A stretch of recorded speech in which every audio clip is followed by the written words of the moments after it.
எல்லாருக்கும் வணக்கங்க. நாங்கள் மேங்கோ ஃபுட் டீம்லேருந்து பேசுகிறோம். நம்ம இப்போ எங்கே இருக்கோம்னா, ஈரோடு மாவட்டம் சித்தோட்டுக்கு பக்கத்தில் 2 கிலோமீட்டருக்கு பக்கத்தில் இருக்க பயிர்பாளையங்கிற ஊரில் மாரியம்மன் கோவில் திருவிழாக்கு வந்திருக்கோம்.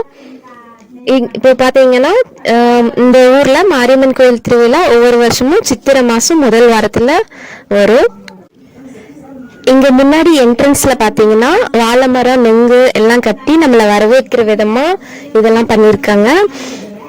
பந்தல்லாம் போட்டு ரொம்ப சிறப்பாக செஞ்சிட்ருக்காங்க. கோவில் விழா கோலமாக ரொம்ப பார்க்கவே ரொம்ப சிறப்பாக இருக்குது. இங்கே பார்த்தீங்கன்னா கடையெல்லாம் ஒரு 2 நாள் முன்னாடியே வந்துடும். குழந்தைங்களுக்கு தேவையானது, பெண்களுக்கு தேவையான பொருட்கள்லாம் நம்ம இங்கே வாங்கிக்கலாம்.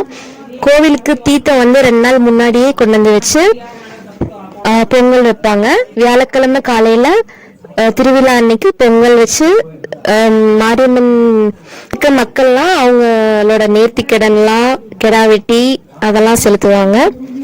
இங்கே ஊர் கிணறு பார்த்தீங்கன்னா தண்ணி மேலேயே இருக்குது, ரொம்ப தெளிவாக இருக்குது. ஊர் மக்கள் எல்லாரும் இதைத்தான் குடிநீரை உபயோகிச்சுட்டு இருக்காங்க. தண்ணியும் ரொம்ப டேஸ்டாக இருக்கும்.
பொங்கல்லாம் வச்சு முடிச்சதுக்கப்புறம் சாமிக்கு அலங்காரம் அர்ச்சனையெல்லாம் செஞ்சு இப்போ நம்ம சாமி கும்பிடுறோம். இப்போ பார்த்தீங்கன்னா சாமிக்கு கம்பம் 1 வாரம் முன்னாடியே போட்டுருவாங்க. கம்பத்துக்கு தினமும் தண்ணி ஊற்றி மஞ்சள் பூசி பொட்டெல்லாம் வச்சு ரொம்ப சிறப்பாக வழிபட்டுட்டு இருக்கோம். இந்த திருவிழா மூலமாக ஊர் மக்கள் எல்லாம் ஒற்றுமையாக சேர்ந்து ரொம்ப சந்தோஷமாக கொண்டாடிட்டு இருக்காங்க. காலையில் இந்த மாதிரி பொங்கல், கிடா வெட்டு இதெல்லாம் நடக்கும். சாயங்காலம் பார்த்தீங்கன்னா மாவிளக்கு எடுப்பாங்க. அந்த மாவிளக்கு எடுத்துகிட்டு போகும்போது, பெண்கள்லாம் மாவிளக்கு எடுத்துகிட்டு போகும்போது சலங்கையாட்டம் நடக்கும். நம்ம பாரம்பரியமான சலங்கையாட்டத்தை இந்த மாதிரி ஊர் திருவிழாவில் தான் நம்ம பார்க்க முடியும். இப்போ பாருங்க, எல்லாம் மாவிளக்கு எடுத்துகிட்டு போகும்போது ரொம்ப கோலாகலமாக ஆட்டம் பாட்டம்னு ரொம்ப சந்தோஷமாகவும் ரொம்ப மகிழ்ச்சியாக போயிட்டுருக்காங்க. இப்போ கோவிலுக்கு மாவிளக்கு கொண்டு வந்து வச்சுட்டாங்க. இப்போ எல்லாரோட தட்டத்துலேயும் தேங்காய் பழம் எடுத்து பூஜை பண்ணுறாங்க. ஒவ்வொரு தட்டத்துக்கும் பூஜை பண்ணுறாங்க.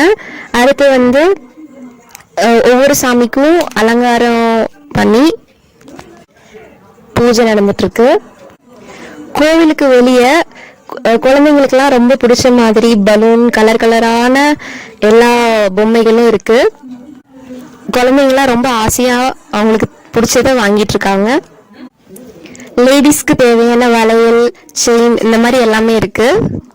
அப்புறம் பார்த்தீங்கன்னா இங்க இருக்க வேப்ப மரத்துக்கு அலங்கார மின்விளக்கெல்லாம் போட்டு ரொம்ப அழகா இருக்கு பார்க்கவே. காலையில பார்க்கும்போது அது ஒரு விதமான அழகா இருந்தது. இப்போ நைட் டைம்ல பார்த்தோம்னா இந்த அலங்கார மின்விளக்கெல்லாம் பார்க்கும்போது கோவிலே ரொம்ப ஃபுல்லா ஜொலிக்கிற மாதிரி அழகா இருக்கு. கோவிலை சுற்றியும் மின்விளக்கெல்லாம் போட்டு ரொம்ப அழகா அலங்காரம் பண்ணியிருக்காங்க.